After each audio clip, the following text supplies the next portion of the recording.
binabasa yung script, sobrang nagkaroon talaga ako ng interest of the story kasi hindi na ngayon kaganon ka ano yung American dream pagdating sa mga generation, new generation. Maybe mas sa older generation, mas meron yung American dream because we want better life. But nowadays, parang yung mga bata, instead of going out of the country, they just really fight for this country rather than going out. Kasi yung iba, noon, wala silang ganung kaboses, wala silang platform, wala silang social media. So, all they have is the notion of a good life outside the Philippines, outside this country. So, from that, doon namumuo yung kagustuhan nila na, baka mas maganda yung buhay dun sa iba kasi wala naman silang ibang balita or wala silang ibang idea na may gaganda pa na Pilipinas kung may magagawa sila. Kala nila wala silang magagawa. But because nowadays, I think pwede na makatulong yung social media or yung generation ngayon sa hindi na pagpaplano na lumabas ng bansa dahil kaya naman natin dito sa Pilipinas. Kaya naman natin gawin kung tutuusin. So feeling ko sa akin, nag-appeal siya kasi yung American dream ng character namin ni Mulo. It's something that a kid would feel from just tasting products from outside the country. Parang tayo, we only consume at mas malaki yung regards natin sa foreign products rather than our local products like the foreign theater to our local theater. Parang ganon. Parang subconscious, mas tumataas yung respeto natin or yung regards natin sa labas ng Pilipinas dahil we consume them rather than our own product, rather than our own local product or yun nga, yung community natin. So, interesting siya kasi parang sa generation ngayon, mas gusto nilang ma-uplift talaga. Yung parang actively silang nag-uplift ng local, sariling atin rather than outside. And that's what we're really aiming for and we keep on fighting for. What is the thing or the scene that you'll be so proud of for Yamaya? Hopefully, Without spoilers. the dream sequence when you went underwater. No, it's not gonna be like an underwater scene, but just the idea. No, it's not gonna be an underwater scene, but the dream happened underwater. Yun na lang. And then, so it's in the mind of the boy, of Jesus. Thanks. Yes. Nag-follow ko na yung children. Kasi hindi so nakakonect. Only the Mulos, Jesus Mulo and the Mayas. And then covers. Not And the covers. No. They do have covers. We have got. Alright. Ito lahat eh. Ang lahat. I think for consideration, Isabel Allende, Captain Garcia Marquez, Mm. Buddhist is Magic realism. magic realism. Yes. Yeah. As in, Yep. one for chocolate, the images that Yes. you got to eat it, and then you make your own word. There's a movie. I mean, you have a different, so it works for everyone. It's very unique to everyone.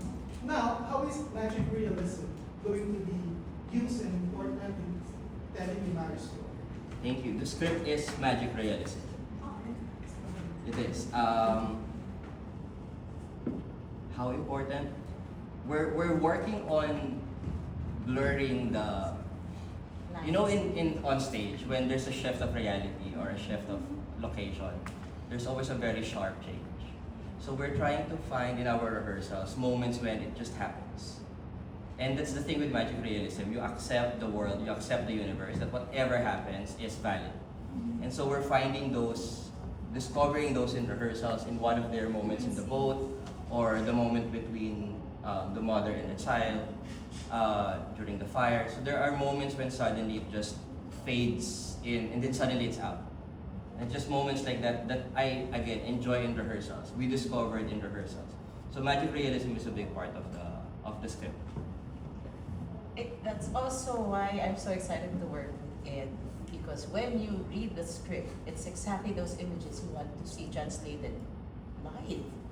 And if there's one beautiful theater experience I had, it was the first time I saw Ed's Reign in Himala.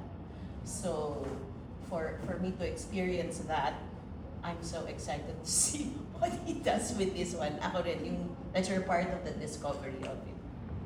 Specifically, you're playing a mythic character, right? Is that correct? Yes. Ayun. So just to wrap up this round table. Okay, just to wrap up this round table, let's ask everyone in this panel, in one word, how would you describe the feeling and the process of being in Yemaya? One word. Tagalog or English? Mapagpalaya. Ano ako sa Baguio? Bagyo. Floating. Mapagpalaya.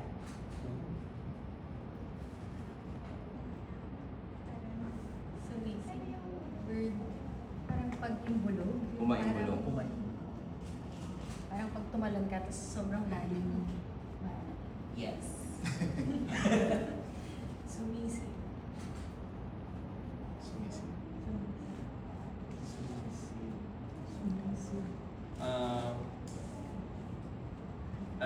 As an actor, 2 words pwede.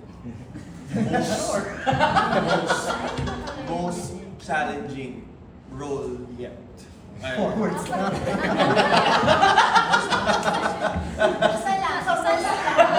Most. Pwede na yung challenging. Challenging. Actors po, hindi mathematicians. Sir, Ako, paglalakbay. Journey to the past. And future. Home. Okay. As a producer, excitement because of the challenge. It's something new. Bigas. Bigas. and for me, nakapapanabik. Mali. Nakapapanabik dahil ang Yemaya would run from June 13 to July 5, 2026, weekends, Fridays, Saturdays, Sundays, 3 o'clock p.m. and 7:30 p.m. at the Black Box at the Proscenium Theater in Rockwell, Makati. Tickets are now available at tickettome.net or through our show buyers. So, media friends, let's give it up again for the cast, director, and our executive producer, Paul Gonzalez.